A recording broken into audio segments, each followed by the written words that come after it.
All right, welcome to the show. This is the Rose777 channel. I am so happy to be back after my channel was recently reinstated after a 4-year hiatus. And I am here tonight with my good friend, Wayne McRoy. Welcome to the show and welcome back on my main channel, Wayne. It's great to be here with you. Hey, Rose, welcome back to YouTube. It's wonderful that they're actually allowing things nowadays, right? It's like a dream come true, but I am absolutely prepared for them to take it away anytime they want.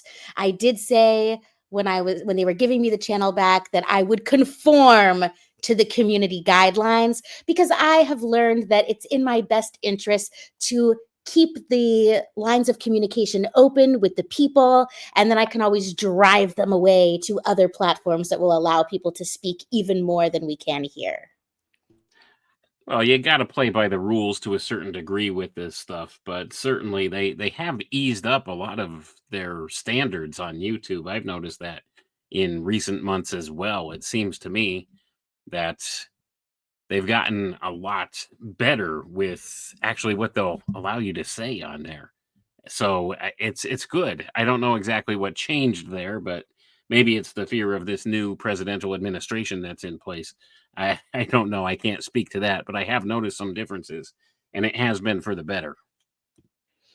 Yeah, it makes sense to me that the social engineers would allow there to be ebbs and flows just to keep people on their toes, get hopped up on the hopium and then, drag them into oblivion and despair.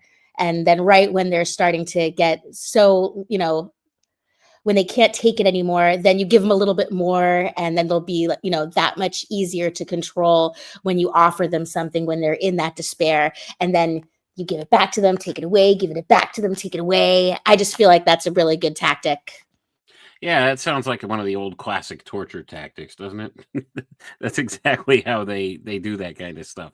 It's almost like gaslighting in a way, just to keep you in that frame of mind where you think, okay, it's better now. It's that Stockholm syndrome thing. They keep you there, but at the same token, they're controlling what you're doing by every now and again they smack you down, like as far as that the standards and stuff go with that. So I don't know. Is it a trap? Whether it's a trap or not, we fully need to take advantage of it while we still can. And that's the whole point here. It is the largest platform in the world for communicating with people. So we need to utilize it while we still can. And we've had a taste of what it's like to not have that platform. So we will still continue on. But certainly it does make it a lot easier to reach minds and hearts out there when you can use the biggest tool in the world to do so.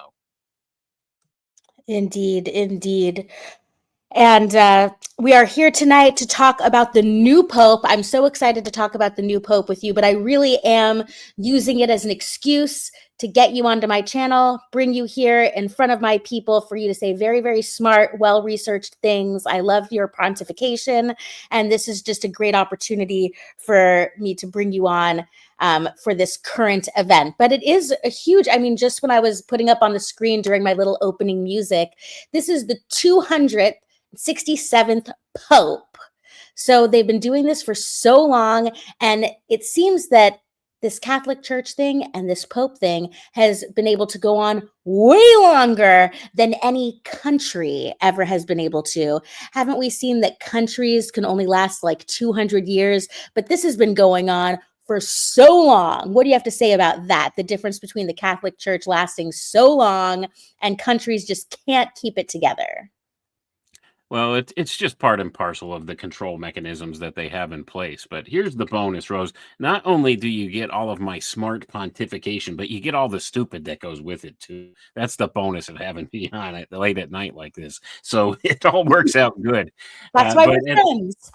yeah, we got to have fun with it too. But certainly, we can see the new pope that they've just elected. There's just so many things that I could talk about in depth about this, and we'll talk about it here. But also tomorrow, I'm recording Synchro Mystic episode number 11 with my good friend Richard Willett, and we'll be breaking down some more of that there too. He's also a pretty thorough researcher in these things. So it'll be good to hear what he has to say. But I can certainly put on the table some of what I've come to realize already in the short time that we've had to digest this information. But the Catholic Church, in and of itself, is actually the Roman Empire has been transformed into the Vatican. And we realize that. But here's the thing, it looks like what I've been seeing out there in the ether is all this synchromystic metadata, as I like to call it, that is pointing to the fall of the old Roman Empire and the arisal of a new Roman Empire. And I think that it has now been firmly established that America represents that new Roman Empire. So there's a lot really to digest with all of this. So, certainly, where do we begin with this election of a new pope? I really haven't seen anything like this in my lifetime. I've never Yeah. seen the televised nature of all of it and how they've really essentially like puffed this whole thing up into this major event like they never had before, to the point Mhm. where we're seeing this stuff like for the first time on international television. Like I don't remember this happening when they installed the last pope or the previous one, Pope Benedict, prior to that. I don't remember this being all televised and them talking about the secret conclave and all of these things. And they go into this room and they lock themselves in with no outside communication. And the only way you know what's going on is you'll see the smoke come out the chimney. And they had to retrofit the the the chapel there so that they had this furnace in there that they could burn whatever it is they burn to get the black smoke and the white smoke. I've never seen anything like it. But just the simple fact that they have this ritual around the whole thing, it should really tell you something right there. And we'll talk a little bit about some of the things, the claims that have been made, some of the prophecies about the final pope, Petrus Romanus, and things like that. Also in connection to this, because there's a lot that's there to really take apart. Yes, there's a lot to take apart, Wayne, and that's what I'm here for as the host. I am here to guide the conversation so that I can extract the information out of you in the order that I perceive will be enjoyable for the audience, because you are so jam-packed with information. Everybody knows that here on my channel, we can get silly and say stupid things, and we don't take ourselves too seriously, as long as everybody knows that then Wayne and I go in our other directions and we do very serious things, like my work with Crow 777 and his work with Richard Willett. In fact, today on Crow 777 Radio, we recorded, and this will be released next week, a great episode with Michael Hoffman, who's my favorite Catholic researcher who covers revisionist history. And I don't think that we would even know who he was or be connected to him if it weren't for people like you, Wayne. I think it was through Alana Freeland that we made the original connection with Michael Hoffman, and we just adore his writing, and we just all feel like a happy family with our friends like you and Michael, who are into this esoteric knowledge and studying that we hold so dear. And one thing that he was saying, and he said so much great stuff that I just can't even do it justice. I'll just wait for everyone to listen to that episode when it comes out. But the one thing I will say was, in the end, Jason asked him, like, what's your outlook for everything? And even with all of the incriminating things he said about what has occurred, it is so interesting that despite everything that Michael Hoffman knows, he loves God, Jesus, and Catholicism so much. He's a real Catholic. He's just disgusted by atrocities that have occurred within it, but he still has a deep reverence for the religion itself. And so I was surprised, but pleasantly surprised, and it made me feel happy. And I'm going to throw it back to you after this, when he said, you know what? I am full of optimism. I don't want to assume that someone's going to be a pawn for the New World Order. So let's just pray for him. And maybe he's, in so many words, he said it way more eloquently than I am, but maybe he's a good guy, and he could be a good guy.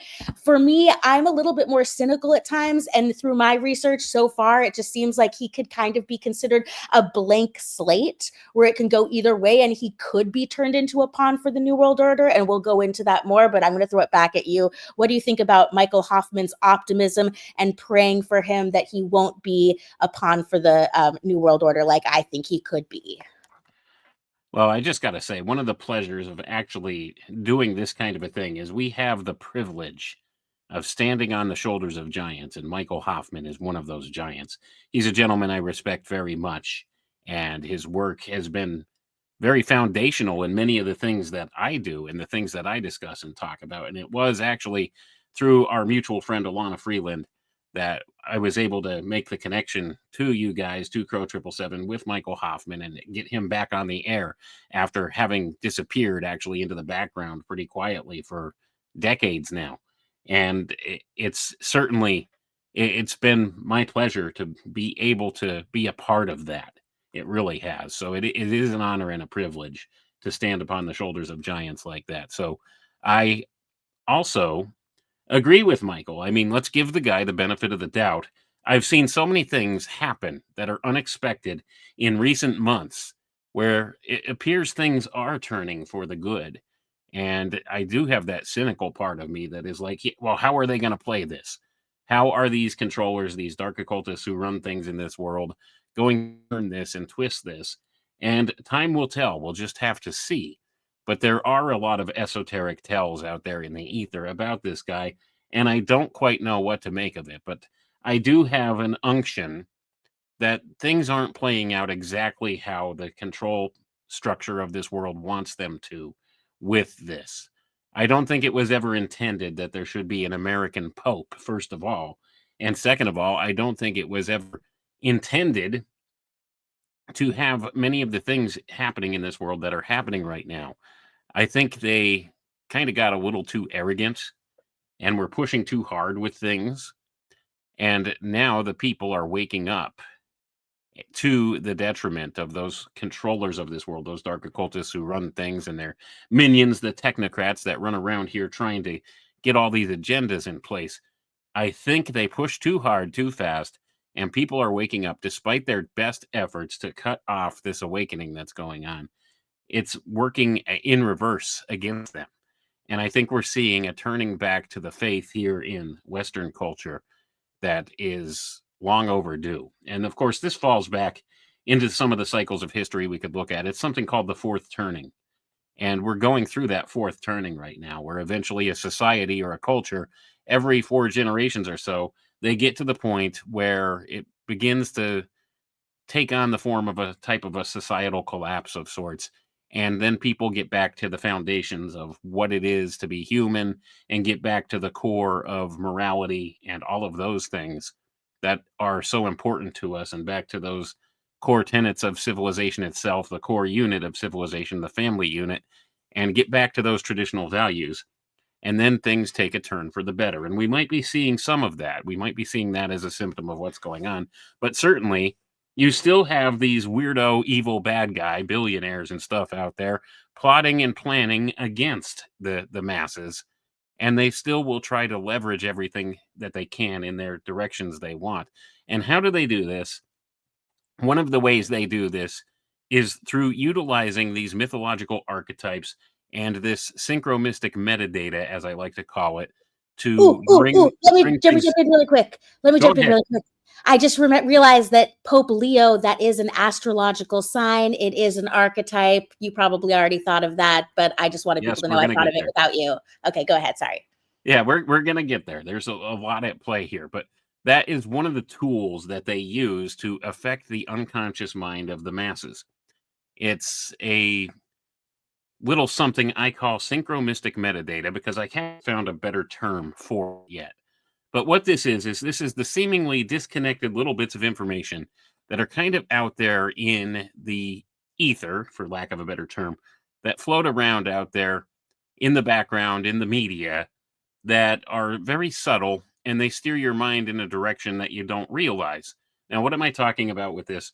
My friend Richard and I have been going on about this for the past several episodes of Synchro Mystic that we do. By the way, if people are unaware, we just launched this podcast like the end of December, and it's growing exponentially very quickly because we discuss a lot of this, and there's nobody else discussing it out there.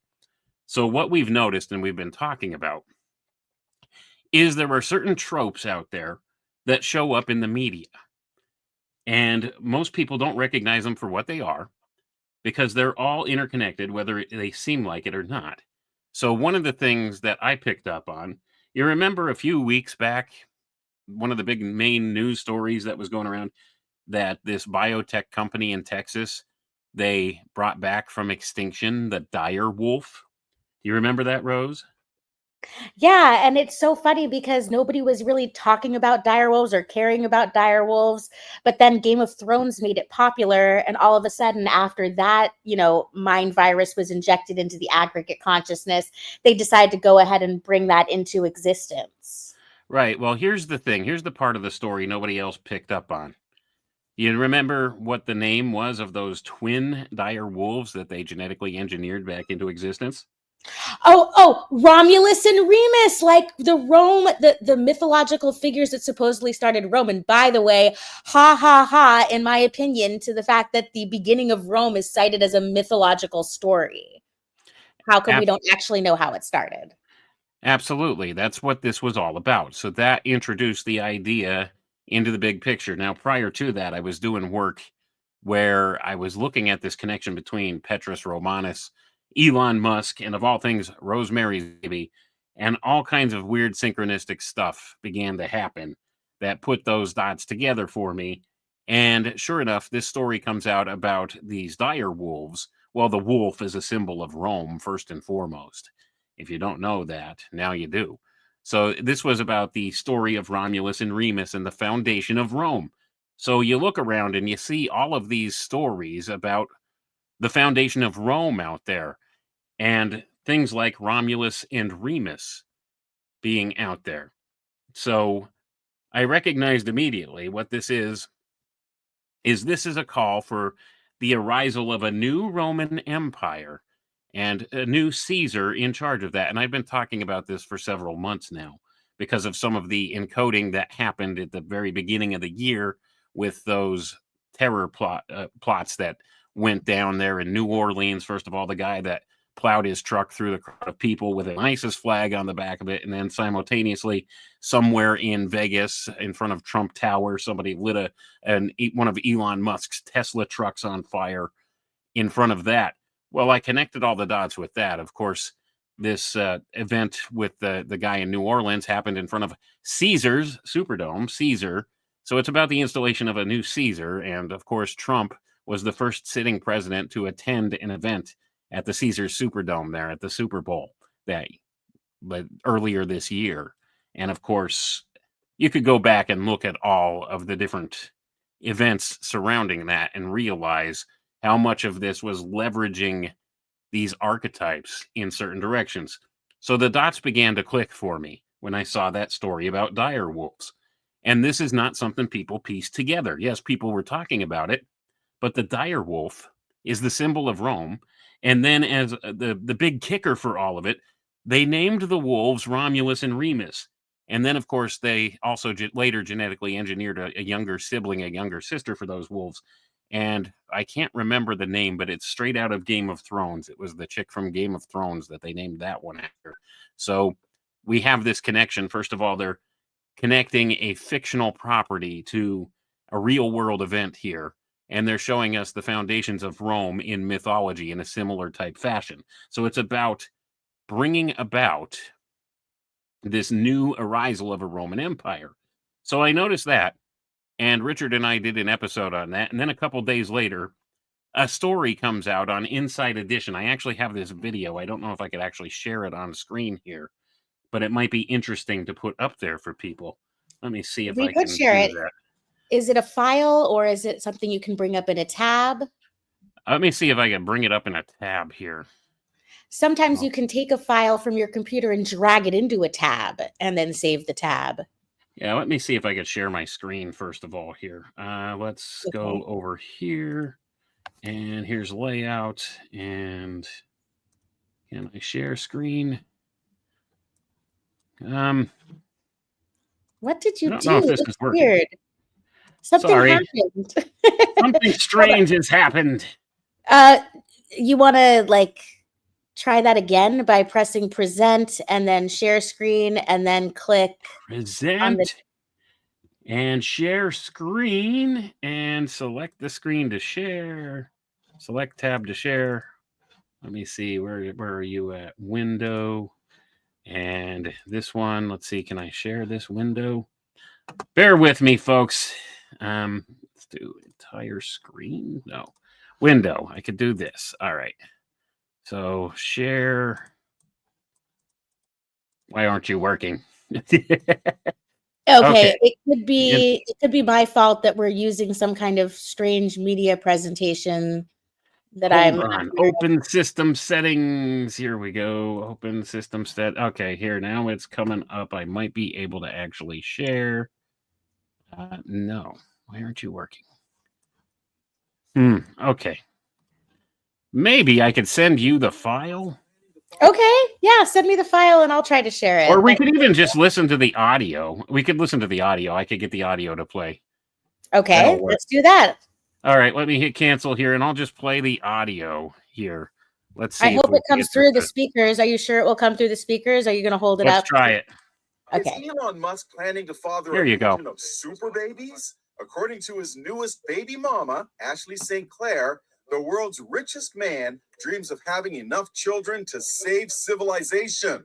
Ashley St. Clair is speaking out today, revealing the results of a paternity test that she says proves with 99.99% certainty that Musk is the father of her 7-month-old son. Just 2 weeks ago, Musk wrote, "I don't know if the child is mine or not.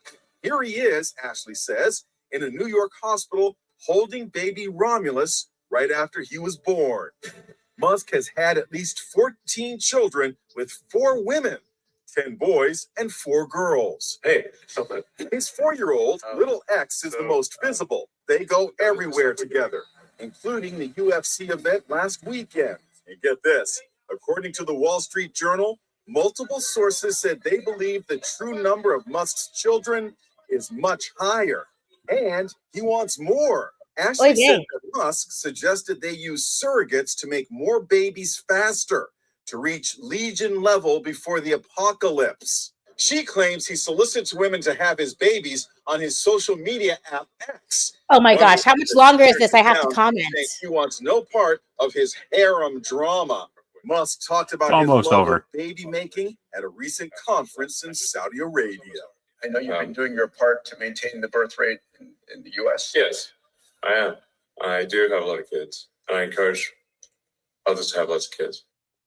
We Okay. reached out to Elon Musk for comment, but did not hear back. He Okay, so sure that's does the like clip. having babies. Well, here's the thing. Did you catch the name of his newest baby? Yeah, the 14th Romulus. baby. Yeah, the 14th baby is Romulus, just like the 14th Pope right now. So he had the baby right as the 14th baby, and he's naming it a Roman name. Winner, winner, chicken dinner.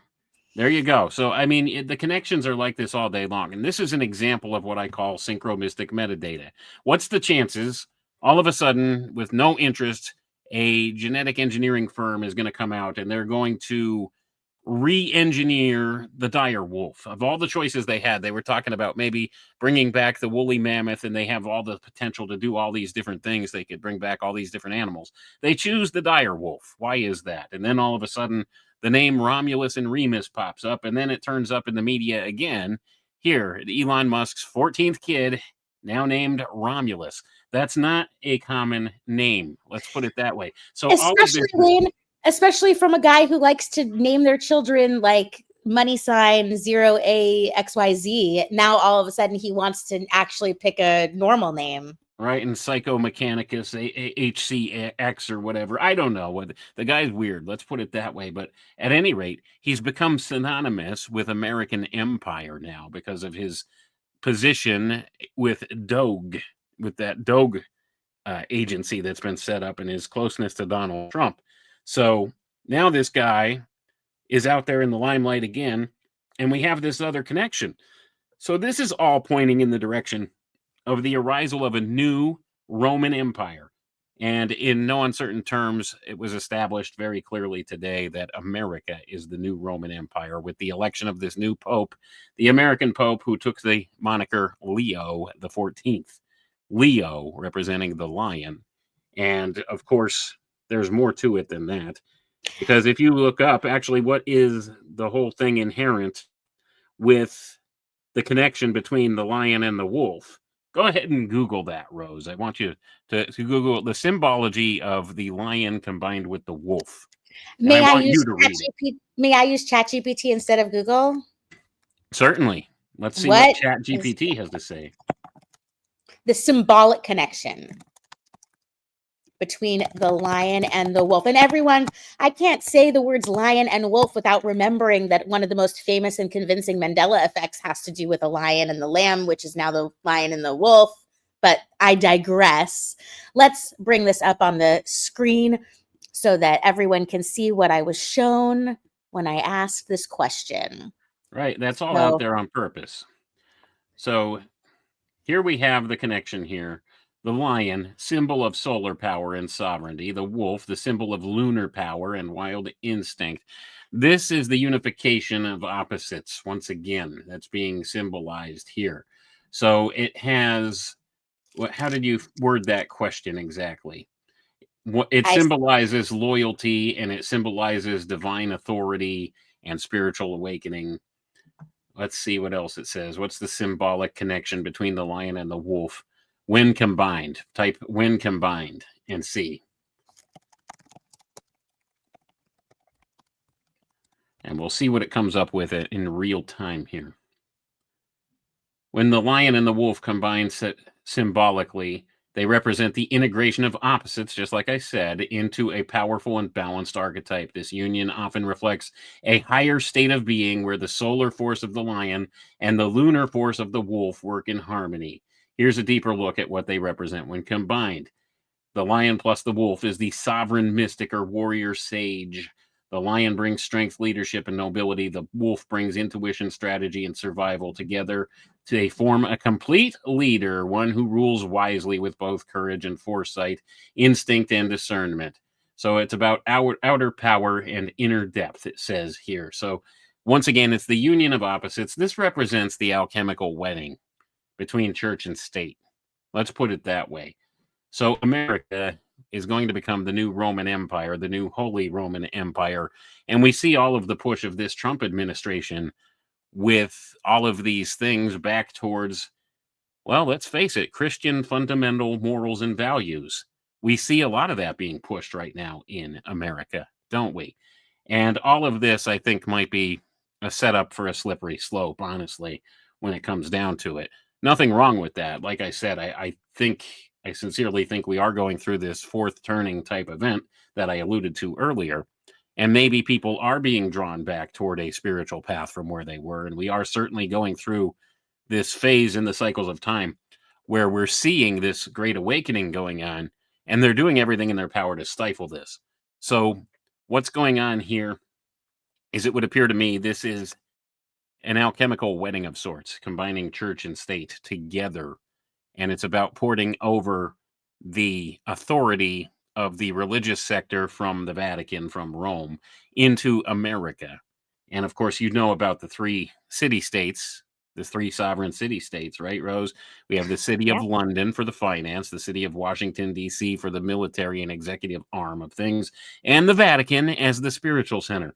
Well, it's bringing the spiritual center over to America. And a lot of this actually relates back to something that was revealed by Father Malachi Martin in a 1996 book he wrote called Windswept House, which is said to be a non-fiction novel that he wrote. And he talked about how on June 29th, 1963, in the Vatican and simultaneously at a Masonic lodge in South Carolina, they held a massive ritual working where they installed Lucifer into the head of the Vatican. So I'm not the one making this up or saying this. This is not conjecture. He actually wrote about this, and he claims it's a non-fiction novel that he wrote. It's called Windswept House, Malachi Martin, 1996. It was published. You could go look that up. So we have these connections all day long with this stuff. So it's claimed that the Vatican, in its recent iterations, is actually representing Lucifer. It's a Luciferian organization. And that's what people miss the point on. It's kind of installed itself as a perfect parasite within the Catholic Church. I'll go back to the Captain America movie with Hydra once again. It installed itself as a perfect parasite from within, and they didn't recognize it. And certainly we've seen the harms coming about from that, and we see the symptoms of that overall in the church scandals and everything that went on. So having all of those connections and stuff in place, we realize there's something else going on here. And now we're seeing reflections of that later on. Now, years later, decades later, we're talking, what has it been, 62 years? It'll be 62 years later that we're seeing a physical representation of this transfer of power between the Vatican and America. And of course, this represents a lot of other things, and we could take apart the symbolism and stuff all day long with all of this. It depends just how deep we want to go, but there's many more points I want to make about this rather than just focus on that one little reference point here. Yeah. There's Well, just really quick to just top off the part about the America becoming the new Rome and then falling. You would think that being the first American Pope, he would have mentioned it in his speech, and he did all the things that he was supposed to do, like say nice things about the previous Pope. And it seems like he was trying to be a messenger of peace. And he spoke in multiple languages, addressing the country where he was previously doing this Catholic thing in South America. But he didn't say anything about being the first American Pope, almost like he didn't want to draw attention to it. Do you think that was by design, or he was just trying to be respectful because now he's stepping into a global position and didn't want to make it about America? What's your take on that opening speech without the English? Well, I think it's all part of the tradition, and all of these things are steeped in tradition and ritual.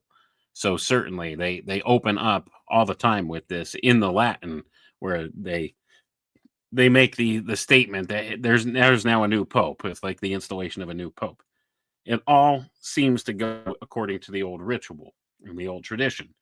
So certainly, I think he was just doing what's expected first and foremost, and we'll see. I mean, time will tell how this all shapes out, but he is Leo the 14th, and there's just so many things to take apart with that because, like I said, now you have the wolf that represents Rome, along with the lion, which represents the lion of the tribe of Judah. So you have the church and the state once again being combined here in this connection, and you'll notice that the vestment he wore, and this is traditional for the installation of a new pope, was a red vestment.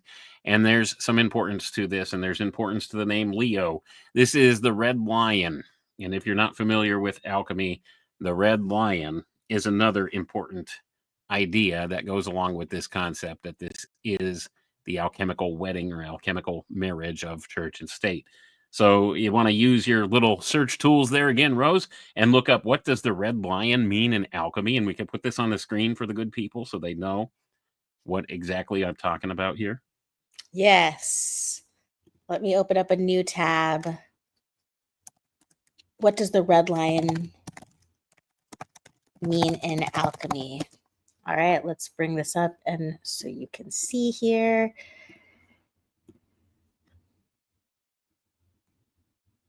The final stage of the magnum opus, otherwise known as the great work, also representing the libido phase, which is part of the alchemical process after negrito, albedo, and citronitas. So yeah, they're announcing the completion of the magnum opus, the great work. And this is the alchemical wedding. It's the alchemical marriage of church and state finally put together. And this will trigger a lot of those, what do you call it? Those people that were harping about the 2025 thing from the Heritage Foundation that Trump was going after, that Agenda 2025 or whatever it is that the liberals were all crying about in the beginning. Well, this should trigger them all the more because that's essentially what's being announced here. The red lion is both a stage and a state of being, it says, symbolizing transmutation, mastery, and illumination. It's the alchemist's ultimate goal to achieve balance between material and spiritual realms. So this is installing a new empire, the new Rome, the improved Rome, the perfected Rome, if you want to get down to the alchemical language being imbued here. But that's what this Pope represents. That's why he's Leo the 14th. And of course, this also speaks to another symbolic type of an alchemical wedding.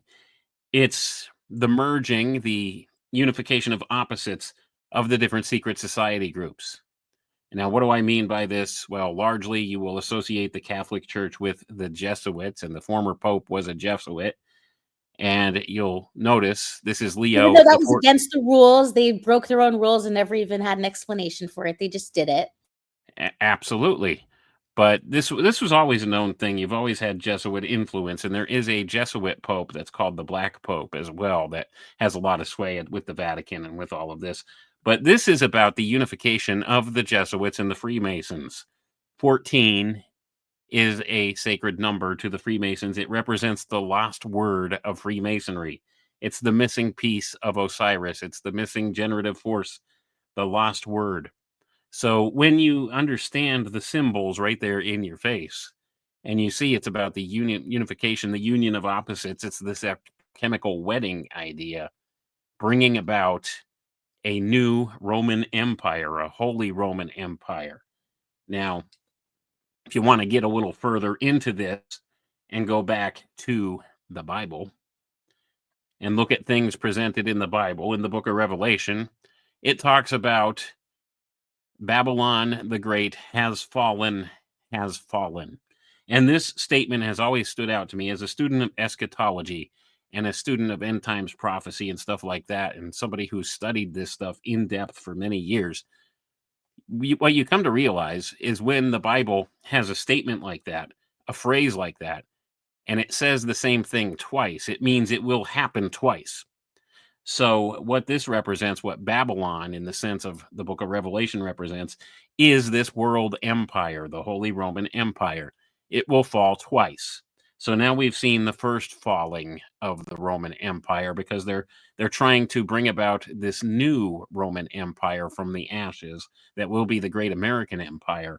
And all of this stuff is encoded all over the place. If you go back and look at the works of Manly P. Hall, he'll talk about the secret destiny of America. And certainly the secret destiny of America is to be the new Babylon or the new Rome. And it will be the world power. And it had seemed for a time that America was losing its status in this world as a superpower. And now with the installation of Trump in the presidency and now this new American Pope in the papacy, it would appear America's making a comeback. They're even talking about a new golden age. You notice all the language and stuff they use about this. It's all representing the same thing. This is what they're talking about. The arisal of this new Roman Empire. Right. And it's the second Babylon. So it is destined to fall at the end of days here. But first it has to be established. And what we're seeing now is this establishment of the new Rome. That's what all of the synchromystic metadata points to and is talking about. So when you understand this, you understand a little bit about the alchemical processes. You could see all of this stuff through these seemingly disparate bits of information out there in the media and in the greater information field that I like to call the zeitgeist, because there's a spiritual component to it. And zeitgeist is a German word that means spirit of the time. So we have this information field. And this is the whole thing. And some people might get lost on this idea. Okay. People from all different walks of life agree this information field exists. They just differ on what they call it. Now you'll have the people that study the occult will call it the Akashic record, or they'll call it ancestral memory, or things like that. You have the scientists will call it the quantum information field. They'll call it genetic memory or epigenetic memory, things like this. But what this is, and the term I use is zeitgeist, it's this greater information field, and it has these little disparate bits of information in it. And if you know what you're looking for, and you could connect the dots, if you have pattern recognition skills, you see it immediately and you know what it's pointing to. So this is the kind of stuff that I've been doing. I've been spending years of my life reverse engineering this. And this is certainly one of the things that is used to manipulate the human mind in a lot of ways. So these dark occultists who run things in this world and their minions, the technocrats, they are able to leverage some of these bits of information at certain points to affect our conscious behavior in certain ways we don't realize. So when you recognize this and know that this is what it is, then you begin to realize just how much influence this kind of stuff can have on you without you even realizing it. If you're not consciously aware of it, it affects you more. And that's the whole point. That's why they do the things this way. That's why they'll put out there those little news bites, like that Elon Musk story where he named his 14th kid Romulus. And just a couple weeks prior, they were talking about Romulus and Remus, the dire wolves. And they put all this information out there. And certainly, most people don't recognize it for what it is. So, that being the case, once you know what this is and how it works, you begin to see it everywhere. And then you can kind of make predictions based upon that about what's coming. So I had a feeling that we would be seeing the installation of a new pope. And it didn't go exactly the way that I had pictured that it would. But now we have this American pope, and that has completely stratified everything that I've been talking about for the longest time now. Because now it all makes sense. Because now I can see very clearly the alchemical process being leveraged in that way. Now, I would argue oftentimes that there's a beyond human intelligence or something that guides and directs this at certain layers. So it's not all human planning that goes into this, it goes beyond that. And I don't have the answers as to how exactly all of this works. It's just pattern recognition. Let's put it that way. So Yeah. I know that's a lot of information right there, Rose, and I want to hear your take on some of this.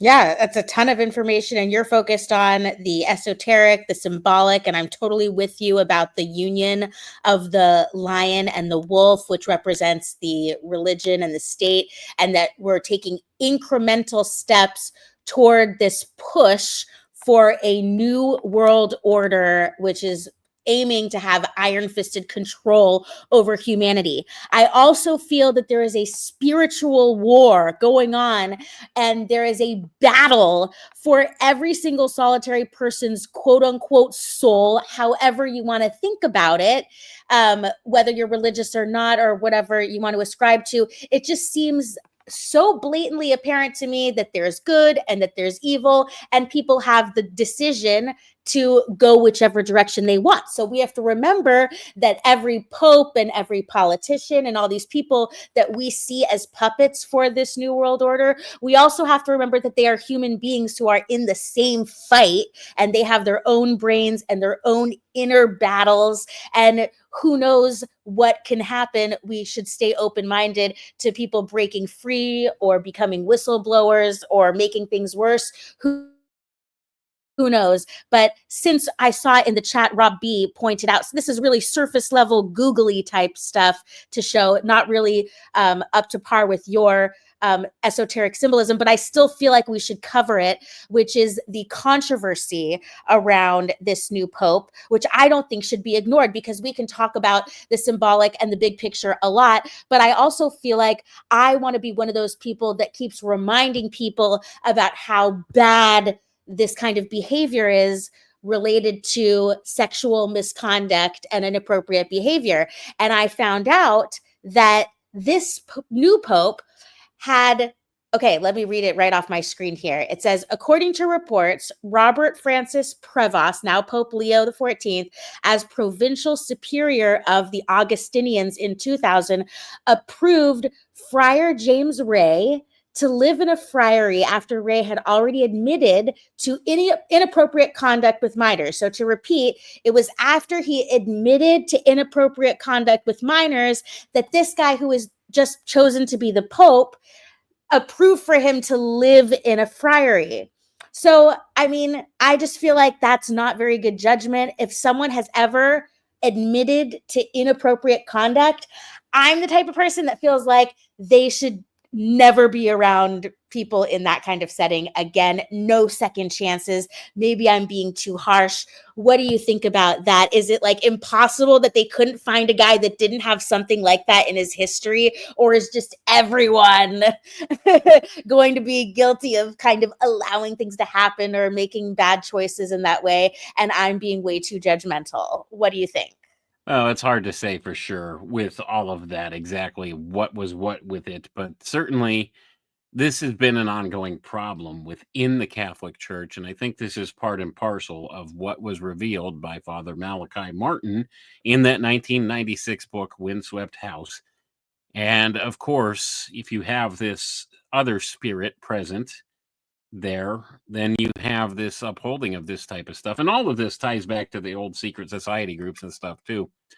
When you look back, the Templars were doing very similar things as well. And all of these different secret society groups that interpenetrated into the Catholic Church, they're all kind of guilty of some of the same things going on, and they all cover for one another. So certainly I don't see that as being something excusable, but there is that claim made that this Pope did now cover up for some of these people when he knew about it. And it was under his power to either excommunicate the guy or something like that, and he didn't. So only time will tell what exactly will come of all of this. But like I said, the whole point here is they never let any type of a good crisis go to waste. You've heard them say, well, the installation of a new pope is a type of a crisis. The old pope passed away, and they had to get a guy in there who was going to take things in the same direction as the old pope. And it looks like this guy might be of the same mindset. So you have to wonder. Now, I'm all about giving some of these people the benefit of the doubt and giving them a chance. But it seems to me that on the political spectrum, he was very close to Pope Francis in a lot of his viewpoints. And he comes from Chicago, one of the most liberal areas in the country.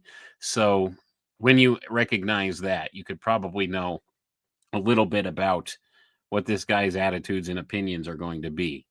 But time will tell. I don't have all the answers for sure. And I'm just curious to see where this all leads. Now, I don't think that this guy necessarily represents what has been come to be known in research circles as Petrus Romanus, Peter the Roman, the last pope. Maybe he is the last pope. I don't know. There's a whole litany of different predictions and prophecies about the final pope. And many people thought Pope Francis was going to be this final pope. And apparently that's not the case, because now we have another pope.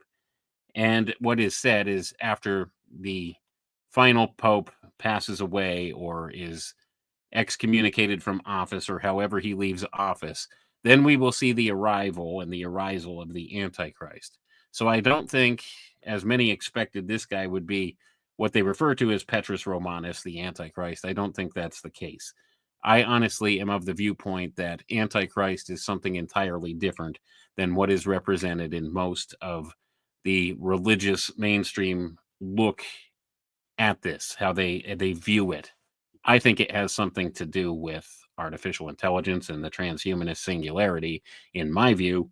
But certainly there are many mainline Christian scholars and theologians, and especially in the Catholic faith, Catholic theologians, who are looking for this arrival of this last pope that's been predicted by some within their own organizations, and looking for the advent of Antichrist beyond that. So I don't think this guy represents that, but I could be totally wrong on that. I don't have all the answers. Like I said, I'm just curious to see what happened. And I know a few things that I see out there in the synchromystic metadata field that I could read and put the dots together to know what the overall archetype is they're trying to leverage here. And it is this arisal of the new Rome, the new Holy Roman Empire. And of course, they've attached this to America. So are we going to see America be great again? And I think the answer is we will, but is it an illusion?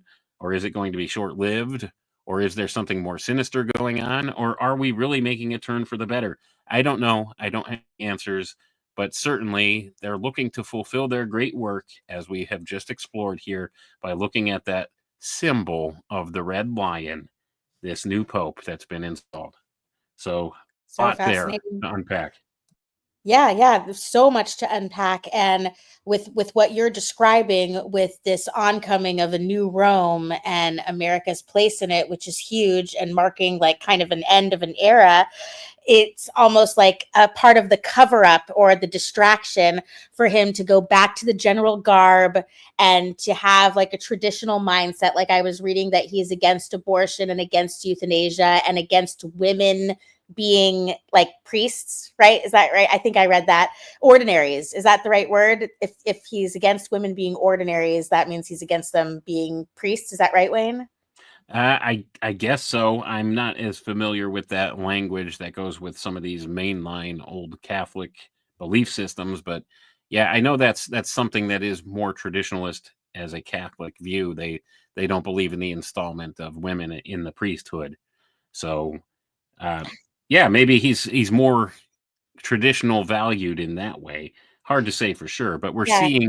we're seeing the West being leveraged in that direction as well, back towards common sense and moral values and things of that nature.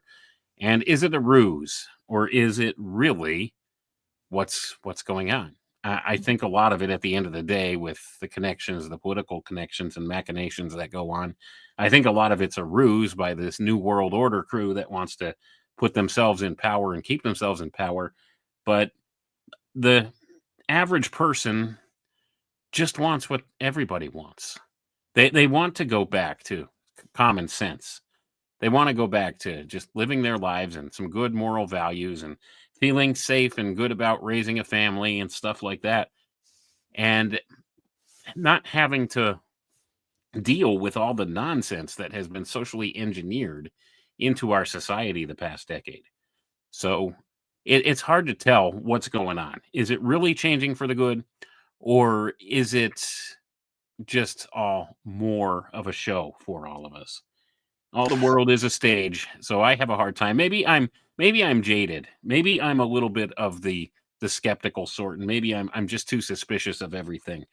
And that's fine. Everybody's got their own points of view with that.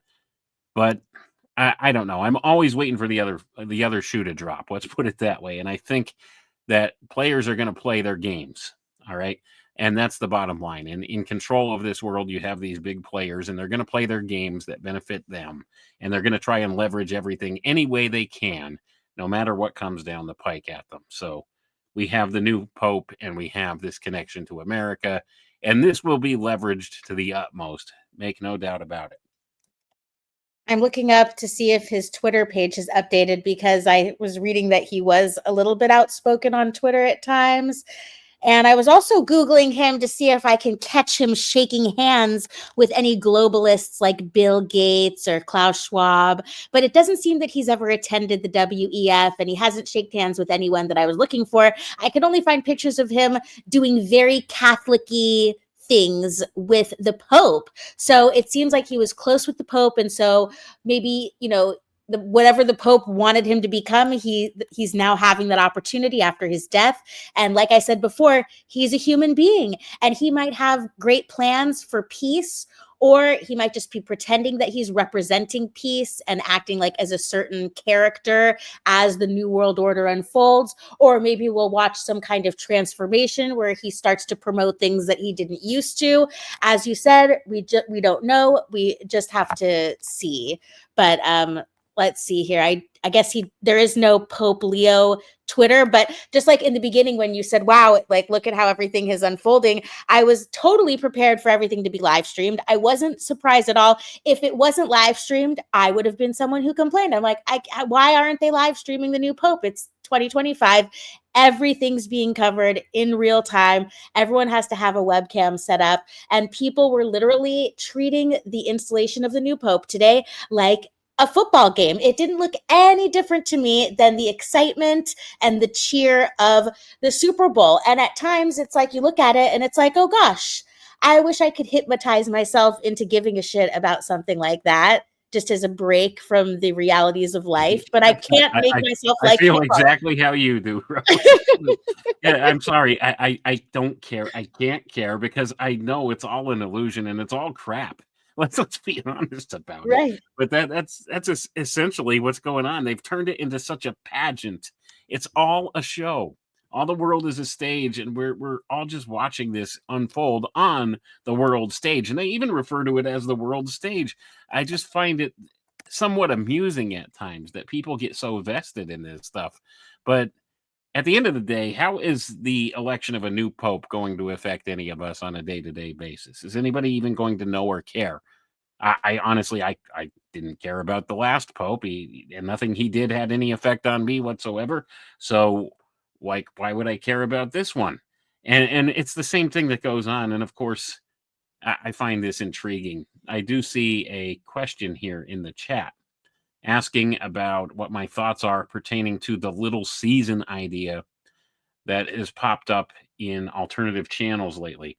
I'll be honest, I don't really listen to much of anything anymore. I'm usually too busy producing my own work to really listen to other like podcasts or other alternative news channels. So I'm not quite sure what you're referring to, unless of course it pertains to the biblical concept of Satan being loosed for a little season, like directly after the time of the 1,000-year millennial reign after the tribulation.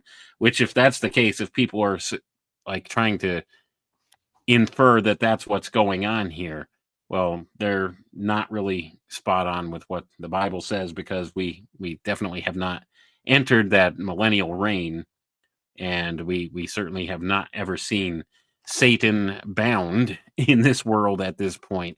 So we have all this stuff going on still. So if they're trying to imply that that's what's going on, then I think they're mistaken, or they're misleading people. But I'm assuming that that's essentially what's being inferred. I don't know. I'm not sure what exactly you're talking about. So if you could give us a little more context into that, then maybe I could answer a little better. I found his Twitter page, and the last thing that he pinned was only one word: thanks, exclamation point. So that's very succinct. And then he says, I love you. May God protect you. I truly regret clicking on another one of his posts because there was just like gross, weird responses in Chinese. But this sentence here from an hour ago says, the misery of God. Sorry, not the misery. What was it? I looked it up and I already forgot. The mercy, You said the not quiet the misery. part out. You said the quiet part out loud, Rose. The mercy. Yeah, the mercy. The mercy of God is infinite. So it's so interesting that we have a pope. This is the 267th pope. All those popes ago at the beginning of the first pope, could they have even imagined that there would be something called a Twitter, or actually now an X, and that the pope would be able to communicate with every single solitary mind who wants to be contacted with the snap of a finger and a click of a button? It's a trip. It It's really interesting. is a trip. Yeah, it is interesting. And even when you consider the first pope that they claim was the first pope wasn't really a pope, and Jesus himself never really installed a pope or named anybody a pope. They accredit Peter, St. Peter, with being the first pope, but that's not really the case. He never took the office or claimed to be pope. The whole notion of the office of pope didn't come out until sometime later after that. So that whole notion in and of itself is flawed in a lot of the Catholic ideology. But I digress on that point. I do know quite a bit about Catholic, well, not Catholic, but Christian theology, and I know some stuff about Catholic theology that goes along with it that doesn't seem to align with what we actually have for source material. So that being the case, I take umbrage with some of the things that they claim, like St. Peter being the first pope. He never was the pope. He wouldn't claim to be the pope. Jesus never installed a pope or said, you have to follow this guy. There's going to be one guy in charge of the whole church, and you're going to listen to him rather than seeking that direct connection with me. So I don't know as far as that goes, like how people believe on that stuff, but I'll digress on that point. I won't bore you with my own ramblings about these things. I don't even know what to think about these things, because I had my mother who would talk behind my stepmom's back and say how crazy she was for being a born again Christian. But then my born again Christian stepmom would tell me about how the Catholics were crazy for doing confession and having someone that you have to be the intermediary to God. And so I've just grown up with everybody criticizing each other's beliefs. And so I just try to find the good in things. Like when it comes to Catholicism, that definitely speaks to my hierarchical corporate structure mentality of, going up the ladder and whatnot and being organized and having names and outfits for everything.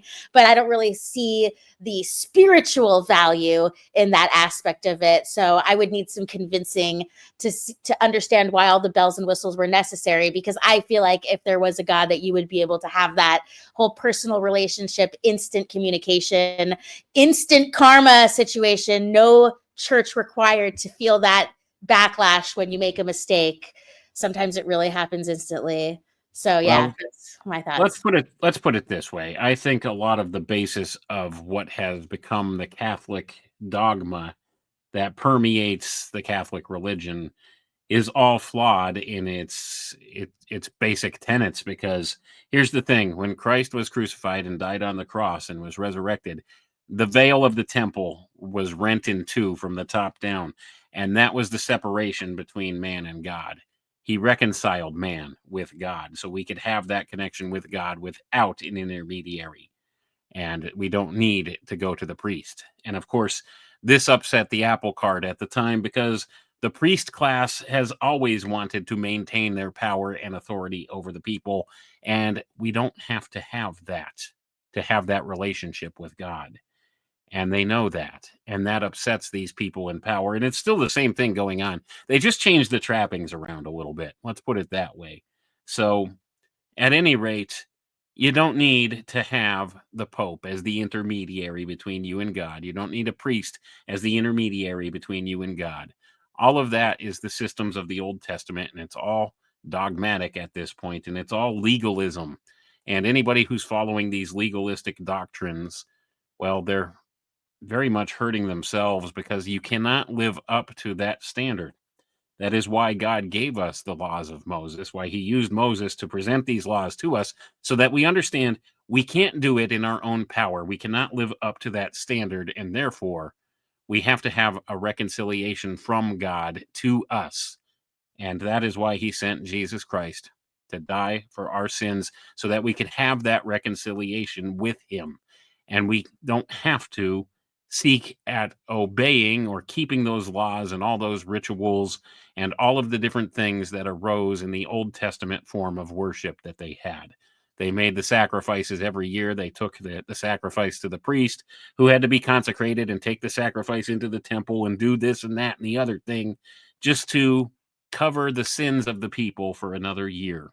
And all of that is made moot by the power of Jesus Christ and the things that he did. So when you understand that, then you see all the trappings of this Catholic faith are worthless, really.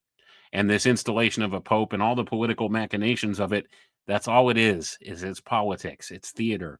They've politicized this. They've taken religion and turned it into a control structure. And of course, it's escalated from there and gone out from there. And of course, all organized religion in one shape or form has become a control structure of sorts for people. So anyway, I know that's a lot, and that's kind of my viewpoints on things.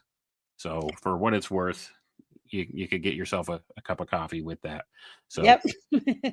That's what we're here to do. We're just, talking, chatting, explaining our thoughts. Thank you so much, Joshua Aaron Uller. I hope I'm saying your name right. Oh, look, Tommy's here. You want to come up? I'm putting out the link for anyone who wants to come up. I don't know if you have to go to sleep now, Wayne, or if you want to stick around for a while, but this has been a wonderful conversation. I feel like we covered a lot that I wanted to talk about, and I was cool with sticking around a little bit longer if you are. yeah, But I'm good with that. We okay, could stick cool. around a little bit longer. That's cool. Don't get me wrong. I'm not bashing on Catholicism. I know a lot of good Catholics, and there are a lot of good core tenets to Catholicism that are definitely good. But certainly, I see some of the flaws in the system, and it's not just Catholicism. It's all of Christian religion. It's all religions in general. They've become tainted from what they were originally intended to be. That's the problem that I have with a lot of it. And most of what it is man-made dogma that has arisen around a lot of these things. So Wayne, I have a guest here. Tommy's here. Don't you think that his picture is funny? Can we just acknowledge the picture first, that he photoshopped his own face onto George Bush as he's finding out about 9/11? Yeah, I find that funny. That's a good picture. What's up, Tommy? I appreciate your complete and utter disregard for the algorithm as you describe that to a T. I appreciate it for real. No problem. We are no holds barred here on Rose777. We've already been terminated once. We might be terminated again. But do you have any thoughts about the new Vaccine, COVID. Just to cover the bases. And they're even admitting I was right about that in my reinstating of my YouTube channel. They admitted I was right in multiple articles. And it's so crazy because it doesn't, I don't get anything out of it like I would have if they admitted it when I was screaming from the hilltops about it. I don't know if Wayne has a feeling about that now that we know where we were up. Also, you were right too, but go ahead. I was just going to say that Mandalay Bay, Sandy Hook, Mandalay Bay, Sandy Hook, marathon boom thing, pressure cooker. And rape. What was the Boston Marathon? Yeah, Boston Marathon, pressure cooker, Mandalay Bay, Sandy Hook. The Boston Marathon was episode 44 of Crow 777 Radio, and I would be curious to know if it would fly on YouTube again, but I'm not going to find out with this channel. Vaccines are a eugenics weapon. There, we'll put that out there and see what happens. Yeah, we're testing my channel. I don't think you could make Jungle Fever in 2025. I don't think these woke kids could handle the Jungle Fever concept of the 90s. Is that a code word for AIDS? No, it was just a mixed couple, black and white couple. It was called Jungle Fever. I didn't even know what that meant. See, you taught me something tonight, Tommy. There was a 90s movie about it, and it had a song that went with it, like, he's got jungle fever, she's got jungle fever. And I'm like, I don't think that'd fly today. I feel like a producer. I'm like, I can't sign off on it. No. Jungle. Like black people, relationships, and all the jungle things, and references like that. I think monkeys. I don't think it'd fly today with the woke kids. Probably not, but I want to keep the topic onto the Pope for this particular show. Do you have any particular thoughts about the new Pope, or should I just go ahead and close out the show?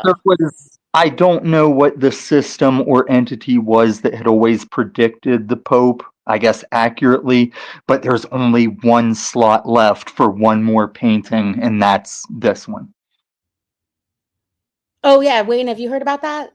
So there it is. That all goes along with this prediction of the last Pope and how after that will be the arisal of Antichrist.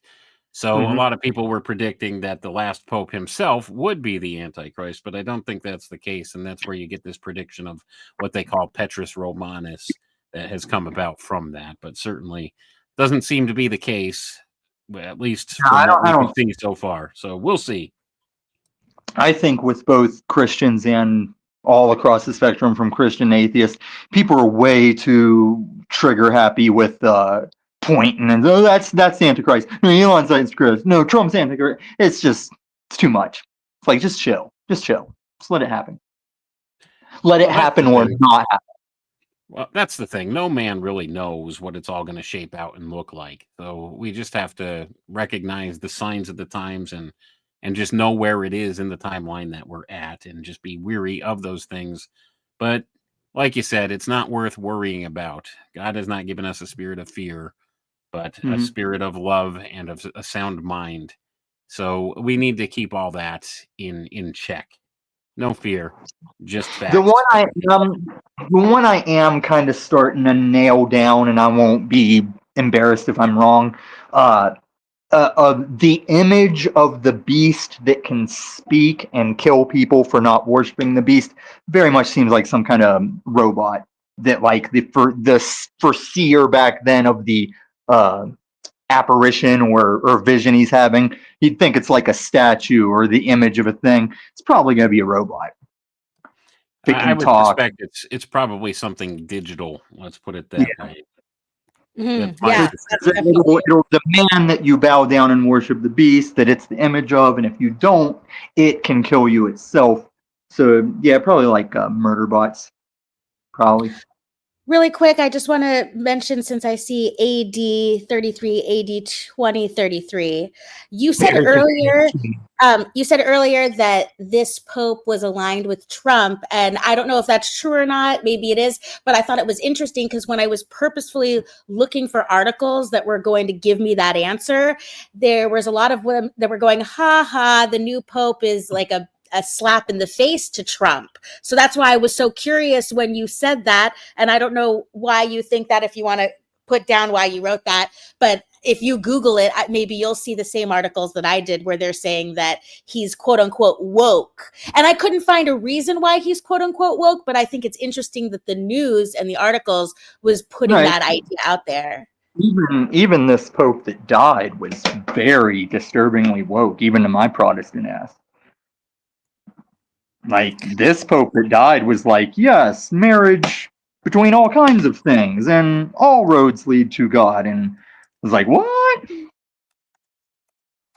Yeah, it's something that seems to be a trend that will continue with this one from what I've seen, but I don't know if he's, say, anti-Trump or not, or like if he's Trump's guy or whatever.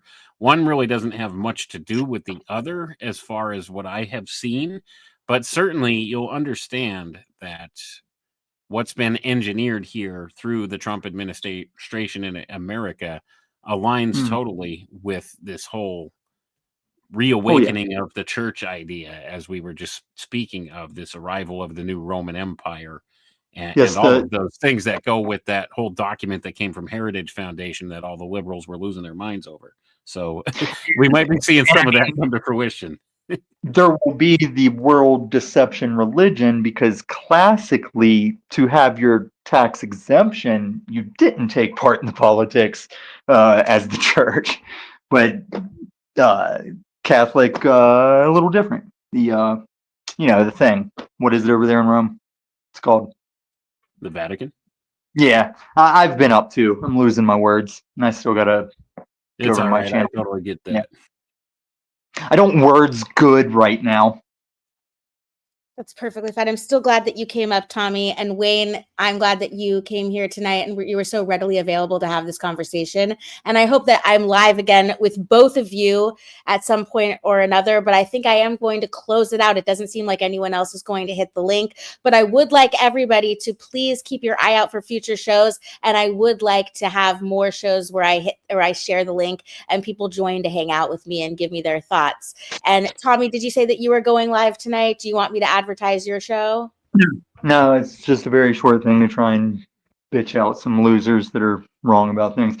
But I just wanted to point out before I go, the thing you said is very much the plan, where we all do have the same Google articles. Like, I get the same Google articles that you'll see. That's very much premeditated. Are you sure about that, though? Because I feel like people are receiving different articles based on their interests. So my parents... Yeah, there's that. I mean, as far as if we both search the same things, we'll get primarily a lot of the same results. Kind of like the video of all the different news stations saying the same quips. It basically feels like from the internet's perspective, they're like, we're providing you the service of giving you what you want. And then you can guide it by saying, like, not interested, interested, not interested, interested. And then you're going to have the internet that you kind of like want for yourself. And then they're going to your preferences are like that. But as far as legit information, it's very much being funneled and filtered, and compared to the early internet days, that was the golden era of the internet.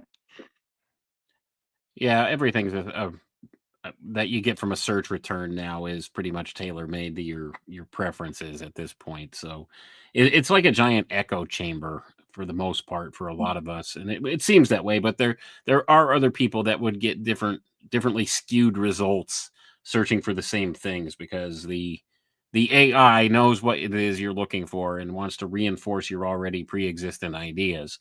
And this is the problem with AI. Like, it will purposely misdirect people or give people what they want to see just to reinforce their ideas. So we see a lot of that all the time, and it's been getting worse and worse for the and I've also found I had won an argument with ChatGPT but it's on the basis that it was like keeping me allegedly like misdirected until I figured out the right way to say, this is what I'm telling you is fact. And then it goes, oh, that's correct. That is the guy that invented this. And now this company is that. And so like, it's very meticulous how it's going to keep you confused. If you don't know exactly how to word things, it won't tell you the right stuff. Yeah, I was just telling Wayne that I like to fact check ChatGPT, and so I'll be talking to it just as like a science experiment to see how quickly I can catch it being wrong. And then once I find out that it's wrong, I'll say, you said this, and therefore that can't be true. So what you told me is incorrect. How could you do this to me? And how could I ever trust you again? And it's really funny how it'll respond. It will be like, look, I understand that you may have issues with trust after this situation. And I'm amused. What were you going to say, Wayne? I want you to have the last word before we end the show. It's like you're my little chat GPT. Yeah, I'm not a particular fan of these AI chatbots or anything of the sort, but certainly they're useful tools in certain situations. I'm not going to sit and argue with it, though, especially when I know I'm right and it's wrong. So it's not worth wasting the effort on, because it's not something you're going to change its mind at all. It's not going to like take what you tell it and help somebody else with that information. That's not how it works. These things are tailor made to actually reinforce what you're already looking for. And that's the problem with it. It's a very biased system just inherently, because it will take your search history, it'll take your preferences, all of these things, and it will tailor make a response to you. And if you are very specific with how you word your request from it, it will be even more precise with what it is you're looking for. And the problem is sometimes it gives you false data. And this is what they're discovering with the use of these different AI chatbots and things like that. They have what's referred to in the industry as, they come back with what they call a hallucination, which is false data based upon more false data that was given by other AI chatbots and by this software that learns from itself. And it gives you these skewed returns. That's what happens through the course of time. And it's called a hallucination. So after so long, you're not getting good information from it anymore. It just tells you what it thinks you want to hear. And you'll see this. All you got to do is go and look around at some of these things that have emerged, like on like the Reels feeds and the YouTube feeds and the TikTok feeds and stuff like that, and look at these AI generated videos and how they have people believing in a lot of this crap that it's put out there, and trying to reinforce the idea with people by trying to give them what it establishes as what it claims are facts that really aren't. And a perfect example of this is what has become of the whole Tartaria thing. I see that all the time, and I just laugh, because it's nonsense. There's nothing to it, and people are so vested in it, largely because of how AI has taken the ball with it and run now. And they show you all these alleged proofs that aren't really there and don't exist. Well, to be Yeah. clear, we know that history is a lie agreed upon, and there is so much we do not know about our history, or even about today in the current ocean. We don't even know what's going on in our own oceans. So we really don't know anything. However, this whole quote unquote Tartarian psyop, which is very specifically geared towards pushing people in a very specific direction, it's erasing whatever history we have left, denying what we do know, what we can derive, and it's distracting people from whatever is really going on, which could be a combination of so many cool different theories that I have different friends who think different things about that. Some of it related to God and the Bible and the end times and God's judgment and cataclysms, and other things too, from non-Christian woo-woo people. But a lot of it has to do with the woo-woo. When you go into this stuff, I mean, it's so insane to consider that there were civilizations before us that had better technology. I mean, any normie out there, once you try and explain that to them, it really kind of like breaks your worldview, because we've always thought that before means not as good, like caveman, ooga booga. And you don't think about people who would be able to, predict eclipses or understand greater cycles of time or be able to move large amounts of stone. It's crazy. I kind of went on a ramble there, but No, yeah. it's all good. I I mean, actually interrupted you. I'm sorry. I interrupted you. our history is a lie agreed upon. I mean, that we do know, but all the stuff that has emerged around this Tartaria thing, this drives me nuts because it is just so crafted towards people that have a conspiratorial view on things. It's a tailor-made research topic. Let's put it that way. It's a tailor-made psyop just for those of us who are critical thinkers and understand we've been lied to. And it leads people down the wrong paths. Let's put it that way. It's really been something I've been watching unfold in real time for the past several years now. And in fact, we even did a Crow 777 episode about that never got released because of how controversial it was at the time. So We should have released it. we should have, but I've since done shows on my own and stuff about it, explaining what exactly is all represented there and where it all comes from. But a lot of people are vested in this idea. And it's kind of like that old hopium idea. They want to believe. It's the old catchphrase from the X-Files, I want to believe. That's what it is. They really firmly want to believe in something like that there was this vast Tartarian empire that had advanced technologies and all of this stuff when there's absolutely no evidence to support that. And it really is just one of those things you could watch it all unfold in real time if you've been paying attention for about, oh, I don't know, what has it been, maybe the last 7 or 8 years that first emerged, the whole idea of Tartaria and the mud flood and all of these different ideas emerged in the greater conspiracy culture here. And we watched people start to do some serious research into it and maybe find some weird anomalies. And then from there, it escalated. And now AI has grabbed a hold of it and has really pushed it like way beyond anything that it ever was before. And it's to the point of ridiculousness. And this is all part and parcel of one of the problems we have with this AI as it's come into being here is it's pushing the bounds of what we accept as reality. It's skewing our perceptions and making it hard for us to tell what's real and what's false anymore. And that's one of the dangers of this when you have stuff like deep fakes and you have all of this AI generated content out there now. And it's getting very hard to distinguish AI generated content now. It's getting a lot better at producing some of these things. So it's hard for people to tell what's real, what's false. But certainly that whole Tartaria thing, it's really just it's one of the test scenarios, I guess you could say, testing the waters for it. Yeah, well, if anybody's curious out there to just get more information about the topic, please do contact me. This is a good opportunity. I did put your channel up here for everyone to see. Everyone should go and subscribe to Alchemical Tech Revolution. You're putting out content regularly, and so people really, really need to go over there. And then also, if anyone wants like resources, or if I said anything and you're like, oh my gosh, usually I love you, Rose, but tonight you said something that was so crazy and I have no idea why you feel that way or why you said that. And I will send you all the reasons, whether I type them out in one long paragraph or intersperse it with links or something. You'll know why I think that.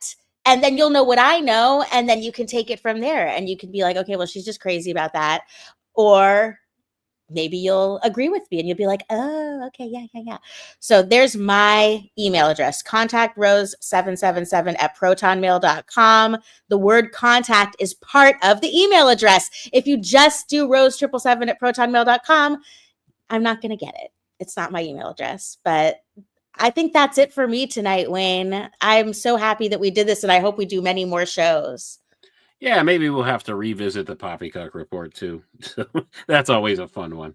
Absolutely. And if you were proud of the show that we did tonight, you could re-upload it on your channel too. I know that when we did the Poppycock report on your channel, someone was like, what the heck is going on? This is nothing like Wayne's work. Yeah, I mean, I'm usually a pretty serious and straight-laced guy with the research in this stuff. I do try to put a little humor in there here and there, but the Poppycock report's totally different. we just take the gloves off and just poke fun at all of it. But it really is nice to have a conversation with you without having to look at the mainstream media and just read these dumb headlines. But it does have its place at a certain time and place. And now that my channel's back, we might as well do a poppycock. Yeah, we'll have to plan it in the near future. It's always great to do so.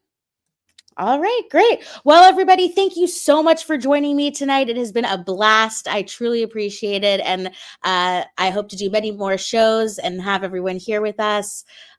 We are a big, happy family over here at Rose777, where we share different ideas and we just try to hold these ideas in our mind without being overly skeptical or overly naive, and just listen and be cool with each other and be good to each other, because that's what I want my channel to be like. And I hope it can be like that. And maybe it can't, but maybe it can. And it's up to you guys as my audience. And I'm glad that we're all here. See you soon. Bye.